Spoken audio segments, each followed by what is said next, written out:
Hello, ladies and gentlemen! Prazer, aqui quem tá falando sou eu, Gabriel. Eu sou mestre de RPG, mestrando o RPG Mentalismo Oculto. E bem-vindos à introdução desse canalzinho lindo que, curiosidade, não sou só eu que faço ele. E o seguinte, o canal ele é criado para postar alguns resumos de episódios que acontecem durante as sessões, mais pra frente fazer lives, gravar episódios que acontecem nesse RPG e postar bastante conteúdo, às vezes iceberg, fazendo um leve podcast, entrevistando alguns players e coisa do tipo. Só que pra isso vocês não podem chegar aqui só peladinhos. Então pra isso eu vou contextualizar hoje pra vocês um pouco do universo de Mentalismo Oculto, meu queridinho RPG, que inclusive vai fazer daqui alguns dias 3 anos de produção. E futuramente vamos postar vídeos resumindo episódios, convidar alguns players, podcasts, coisas do tipo. Que vai ser uma grande comunidade. Mas pra frente, assim, quando o canal tiver mais inscritos, eu vou liberar pra vocês, pra quem tiver interesse em jogar Mentalismo Oculto, um grupo no Discord, onde vocês podem até jogar comigo, mestrando com vocês e coisa do tipo. Mas antes, vamos para a aberturinha.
Iniciado em 9 de setembro, o RPG Mentalismo Oculto foi criado. Esse RPG foi mestrado por mim, como eu já expliquei, Gabriel. Só que teve um porém. Esse foi o primeiro RPG que eu tinha que eu tinha criado para eu jogar como mestre. E era praticamente uma das primeiras, ou a primeira experiência de mim jogando RPG. Então, como foi a primeira e como o ser humano erra, o ser humano acerta, o RPG começou bem bostinha, mas ele conseguiu evoluir para algo interessante. Então, para isso, eu vou contextualizar um pouquinho e explicar um pouco o universo para vocês, meus caros espectadores. Mentalismo Oculto é um RPG um pouco de estilo de Dark Fantasy, misturado com terror e terror urbano. Ou seja, você vai ver muito das criaturas como lobisomens da lua, de sangue. Você vai ver vampiros, os chupadores. Você vai ver múmias, uahaha, do mal. Ficou meio breguinha, mas enfim. O universo de mentalismo é dividido em algumas partes. Primeiro, a gente tem o universo mundano. Esse seria como o nosso. Nós somos humaninhos, carne e osso e tals. Porém, existe algo nesse mundo chamado Penumbra e Odisseia. O que são elas? Um ser humano ele é capaz de entrar em contato com o paranormal, mas isso não é feito de uma maneira fácil.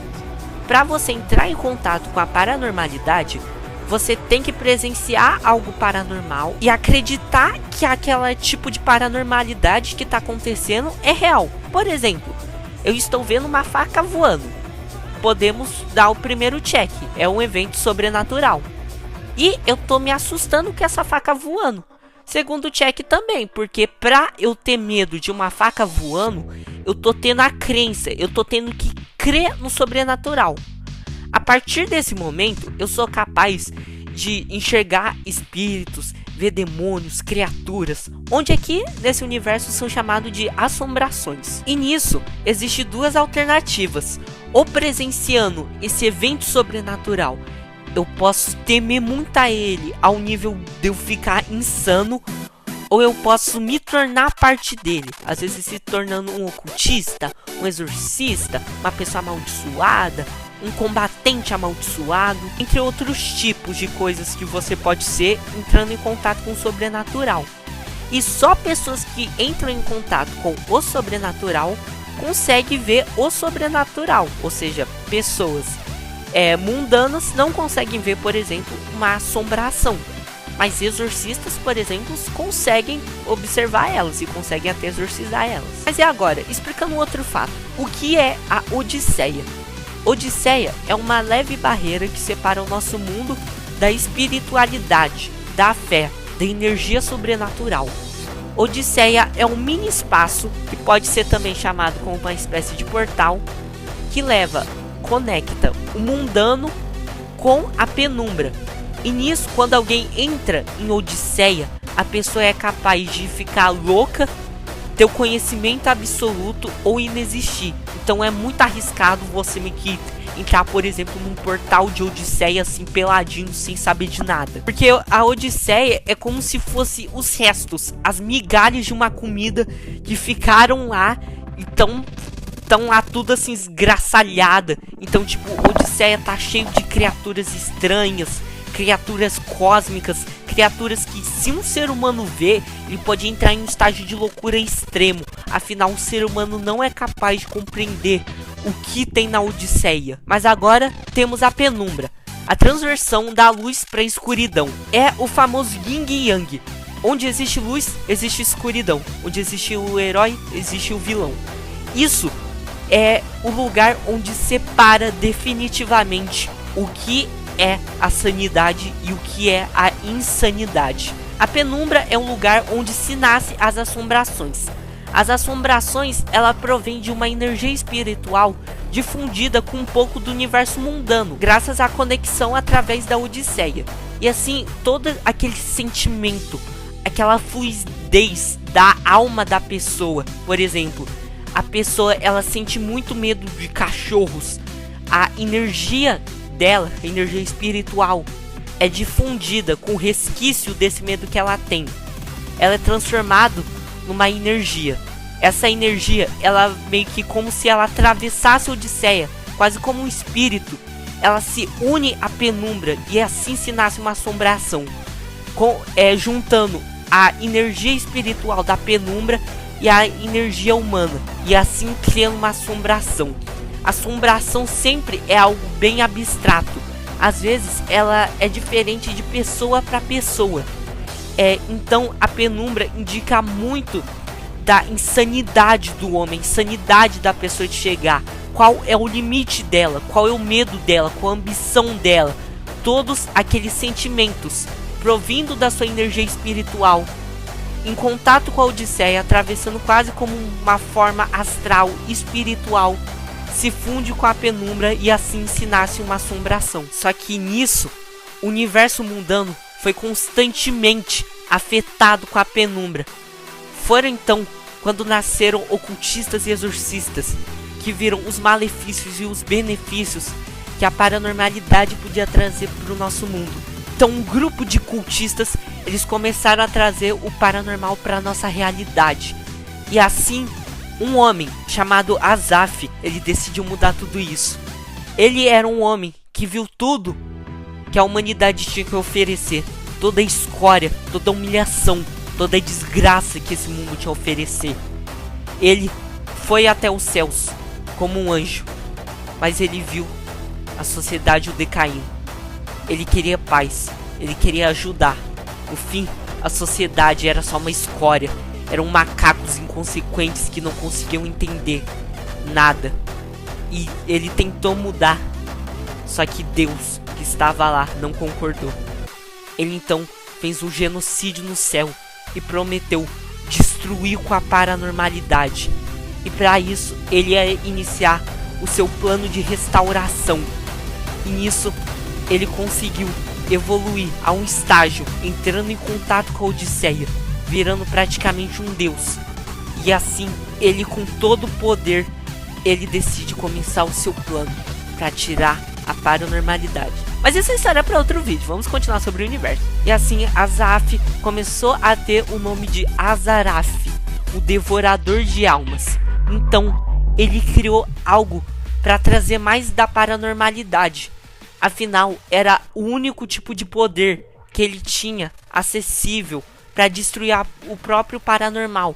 Afinal, dentro do universo era desequilibrado. A única energia que conseguia tornar alguém onipotente era através do paranormal. Ele criou o purgatório.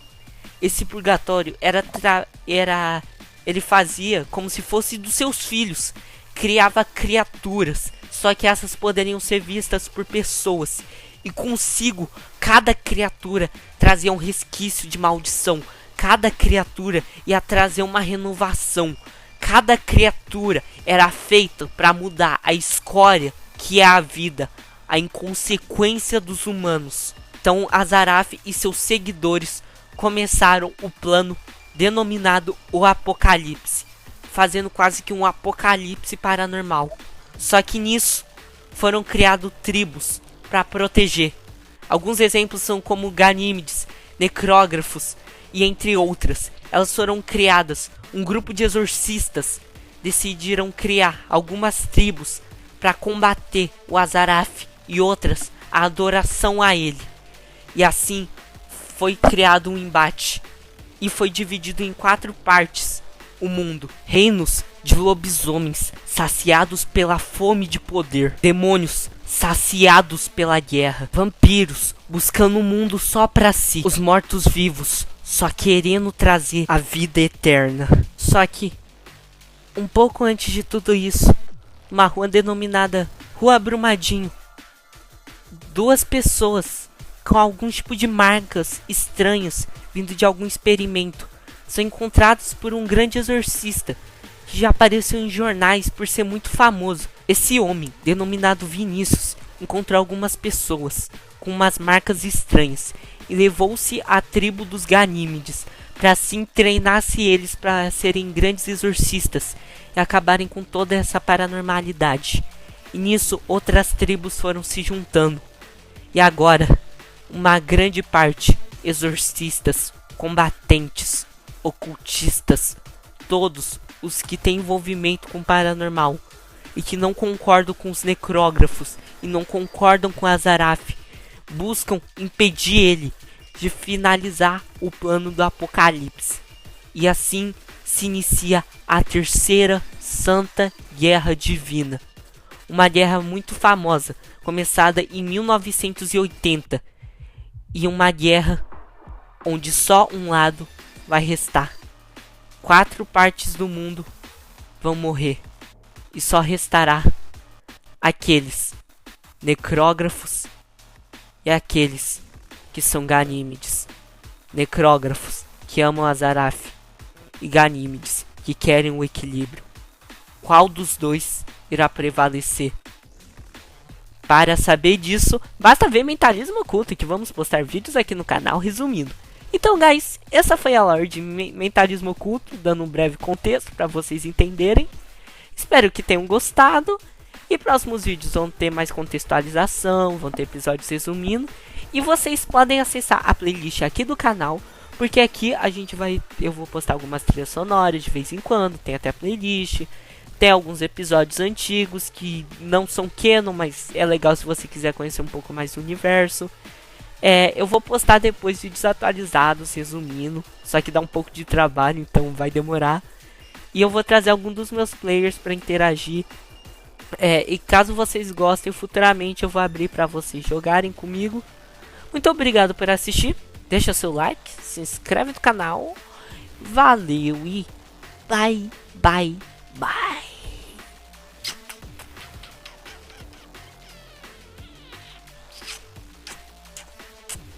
Ai, vai com calma, que eu sou tímido, para.